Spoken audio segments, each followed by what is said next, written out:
रामकृष्ण हरी माऊली. ज्ञानेश्वरी अध्याय 8 ब्रह्माक्षर निर्देश योग. श्री गणेशाय नमः. अर्जुन म्हणाला, अहो देवा, ऐकले का? मी जे विचारले ते मला विस्तार करून सांगा. ब्रह्म कोणते, कर्म कशाचे नाव आणि अध्यात्म कशाला म्हणतात? आदिभूत कसे आणि या जगात अधिदैवत कोण आहे हे मला नीट समजेल असे सांगा. देवा, आधी यज्ञ तो काय व तो या देहात कोणता हे अनुमानाने नीट लक्षात येत नाही.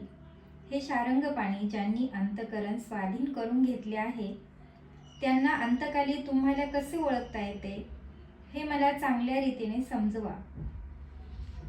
पहा की चिंतामणीच्या देवळात एखादा दैववान मनुष्य जर निजला तर तो झोपेत जरी बरळला तरी त्याचे बरळणे फुकट जात नाही. त्याचप्रमाणे अर्जुन म्हटल्याबरोबर देव म्हणाले, तू जे काही विचारलेस ते नीट ऐक. किरीटी हे कामधेनूचे वासरू असून त्याच्यावर कल्पतरूचा मांडव आहे, अर्थात त्याच्या मनातील सर्व हेतू सिद्धीत जातात. यात नवल काय? श्रीकृष्ण ज्याला रागावून मारतात तो देखील ब्रह्मरूपाला पावतो.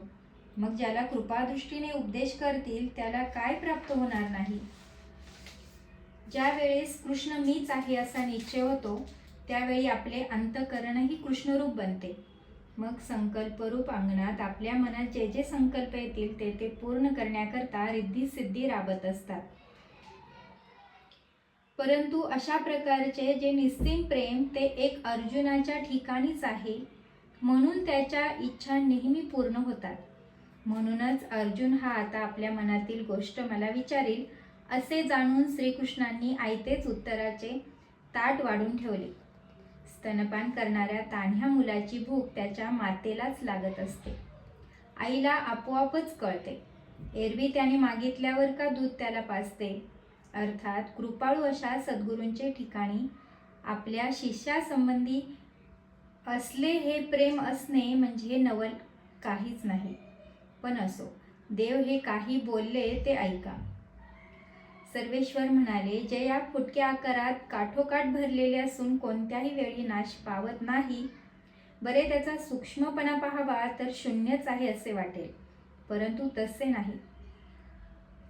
ते किती सूक्ष्म आहे म्हणाल तर आकाशाच्या पदरातूनही गाळून घेतले आहे. अशा प्रकारचे जे विरल आहे व प्रापंचिक ज्ञानाच्या मोठेतून शरीरातून हलवले असताही गळत नाही, त्यालाच परब्रह्म म्हणतात. आणि आकार म्हणजे शरीर हे जन्माला आल्याने परब्रह्म जन्म घेणे या धर्माचा अनुभव घेत नाही, ते जन्मत नाही. ते शरीर नाश पावल्यावरही जे कधीही नाश पावत नाही. हे सुभद्रापती, अशा रीतीने ज्या ब्रह्माची आपल्याच ठाई निरंतर सहज स्थिती असते त्यालाच अध्यात्म म्हणतात. मग निर्मळ आकाशात नाना रंगाचे ढग एकदम कसे निर्माण होतात हे ज्याप्रमाणे कळत नाही, त्याप्रमाणे त्या निराकार शुद्ध ब्रह्मात प्रकृती अहंकारादी भेदांनी ब्रह्मांडाचे आकार होऊ लागतात. परंतु कल्पनातीत शुद्ध ब्रह्माच्या माळ जमिनीत मी बहुत प्रकारचा होईन अशा संकल्पाचा अंकुर फुटून त्याला लागलीच ब्रह्मांडाचे पुष्कळ धोंडे आकार उत्पन्न होतात. प्रत्येक आकारात पाहू लागले म्हणजे तो त्या बीजाने म्हणजे ब्रह्मानेच भरला आहे असे दिसते. आणि त्या प्रत्येकात किती जीव होतात व जातात याची गणना सुद्धा करता येत नाही.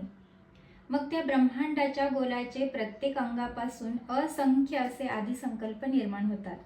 असो, अशा रीतीने सृष्टीचा विस्तार होत जातो. परंतु दुसऱ्या कोणाशिवाय एकटेच परब्रह्म सर्वत्र भरले असून अनेक रूपाने नटून पूर आल्याप्रमाणे भासते. त्याचप्रमाणे स्थावर जंगम विश्वाची रचना कारण नसता उगीच होऊन त्यात अधिक उणेपणा कसा होतो हे समजत नाही. परंतु पाहू गेले असता लक्षावधी जाती उत्पन्न झालेल्या दिसतात. या व्यतिरिक्त नाना प्रकारच्या जीवांच्या विस्ताराची मर्यादा करता येत नाही. ह्यांची कोणापासून निर्मिती होते हे पाहू गेले तर त्याचे मूळ मायाच आहे. म्हणून मुळात कर्त्याचं ठिकाण नसून आणि शेवटी काही कारणही नसता मध्येच कार्याची आपोआप जी वाढ होते, अशा प्रकारे अव्यक्ताच्या ठिकाणी कर्त्या वाचून प्रत्यक्ष दिसणारा आकार उत्पन्न करण्याचा जो व्यापार त्याला कर्म असे म्हणतात. आता अधिभूत ज्याला म्हणतात ते थोडक्यात सांगतो. ज्याप्रमाणे ढग उत्पन्न होतात आणि लोप पावतात, त्याप्रमाणे ज्याचे अस्तित्व खोटे असून खरोखर पाहून गेले असता जे होत नाही व ज्याला पंचमहाभूते एकत्र होऊन रूपाला आणतात, जे पंचमहाभूतांच्या आश्रयाने असते, त्यांच्या संयोगाने ते दृष्टीस पडते व विनाशकाली लयही पावते, असे जे नावरूप त्याला अधिभूत असे म्हणतात. मग अधिदैवत म्हणजे जीव असे समजावे. तो प्रकृतीने उत्पन्न केलेल्या भोगांचा उपभोग घेतो, जो बुद्धीचा द्रष्टा, इंद्रियरूप देशाचा अधिपती व शरीराच्या अंतकाली मनोरथरूप पक्षांचा विसावा घेण्याचा वृक्ष, जो प्रत्यक्ष दुसरा परमात्माच आहे, परंतु अहंकार रूप निद्रेत निजल्यामुळे ज्याला स्वप्नाच्या खटपटीने संतोष आणि क्षीणही होतो आणि ज्याला सहजच जीव असे म्हणतात, व जो पंचभूतात्मक शरीराची मुख्य देवता आहे त्याला अधिदैवत असे म्हणतात. आता पंडुकुमारा, याच शरीरात गावात जो शारीरिक उपाधीचा लय करतो तो अधियज्ञ मीच होय. एरवी अधिदैव आणि अधिभूत हे सर्व खरोखर मीच आहे, परंतु उत्तम कसाचे सोने हिनकटाला मिळाल्यावर ते डागलक होत नाही का, त्याप्रमाणे त्याचा उत्तमपणा कमी होत नाही व ते हिनकटही होत नाही, परंतु जोपर्यंत त्याच्याशी एकत्र असते तोपर्यंत त्याला डागलगच म्हणतात. त्याचप्रमाणे अधिभूतादी हे सर्व अज्ञानाच्या पदराने जोपर्यंत झाकले आहे तोपर्यंत वेगळे मानलेच पाहिजे. तोच अज्ञानाचा पदर गेल्यानंतर भेदभाव नष्ट झाला, मग त्याची आटणी करू म्हटले तर ती मूळची दोन तरी होती का. असे पहा की केसांची गुंडाळी करून त्याचवर स्फटिकाची शिळा ठेवल्यावर ती वरच्या दृष्टीने पाहू गेले तर जशी भंगलेली दिसते, पाठीमागून ते केस एका बाजूस केल्यावर तिचा चिरा कोठे गेला समजत नाही. म्हणून ती शिळा डाग लावून जोडली आहे का, नाही, तर ती मूळची अखंडच होती, परंतु केसांच्या संगतीने भंगलेली भासत होती. नंतर ते केस एका बाजूस केल्यावर ती शिळा जशी होती तशीच दिसते. त्याप्रमाणे अहंभाव नाहीसा झाला म्हणजे ऐक्य हे मूळचेच आहे व हे ऐक्य जेथे प्रत्ययास येते तो अधियज्ञ मीच. हे पहा, जो हेतू मनात धरून सर्व यज्ञ कर्मापासून झालेले आहे, म्हणून आम्ही पूर्वी 4थ्या अध्यायात तुला सांगितले तोच हा अधियज्ञ होय. हा सर्व जीवांचा विसावासून ब्रह्मसुखाचा ठेवा आहे. पण अर्जुना, तुला तो स्पष्ट करून सांगतो. प्रथम वैराग्यरूप इंधनाच्या पूर्णतेने इंद्रियरूप अग्नी पेटवून त्यात विषयरूप द्रव्याची आहुती देतात. मग वज्रासन हीच भूमिका शुद्ध करून शरीररूपी मांडवामध्ये मूळ बंधमुद्रेचा ओटा करतात. त्या ठिकाणी इंद्रिय निग्रहरूप अग्नीच्या कुंडात इंद्रियरूप होमद्रव्ये घालून योग मंत्राने हवन करतात. मग मन व प्राण यांचा निग्रह हीच होमाच्या द्रव्याची तयारी. हिने धुराशिवाय निर्दोष जो ज्ञानाग्नी त्याचा संतोष करतात. याप्रमाणे हे साहित्य ज्ञानात अर्पण करून मग ज्ञान ब्रह्मात लय पावते.